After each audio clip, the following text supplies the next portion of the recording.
بسم اللہ الرحمن الرحیم۔ السلام علیکم۔ حضرت عثمان رضی اللہ تعالی عنہ کا عشق رسول کا واقعہ۔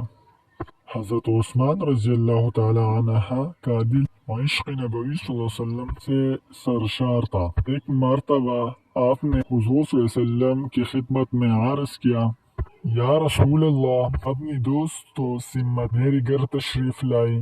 جب آپ صلی اللہ علیہ وسلم جانے لگے تو حضرت عثمان رضی اللہ عنہ پیچھے پیچھے چل رہی تھی اور حضور صلی اللہ علیہ وسلم کے قدم مبارک گنتی جا رہی تھی۔ حضور صلی اللہ علیہ وسلم نے پوچھا، یا عثمان، میری قدم کیوں گن رہی ہو؟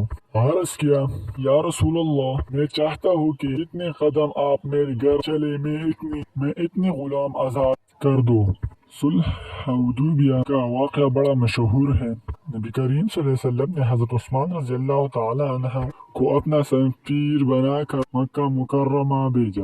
مشرکین نے حضرت عثمان رضی اللہ عنہ سے کہا کہ آپ تو مکہ مکرمہ آ چکے ہیں، اگر چاہے تو طواف کر لے۔ عثمان رضی اللہ عنہ نے فرمایا، مگر ہم محمد صلی اللہ علیہ وسلم اور ان کی ساتھیوں کو اجازت نہیں دی گئی۔ لیکن عثمان رضی اللہ عنہ کے عشق نے گوارا نہ کیا اور فرمایا کہ رسول اللہ صلی اللہ علیہ وسلم، یعنی جب تک میرے محبوب صلی اللہ علیہ وسلم طواف نہ کرے میں ہرگز طواف نہیں کروں گا۔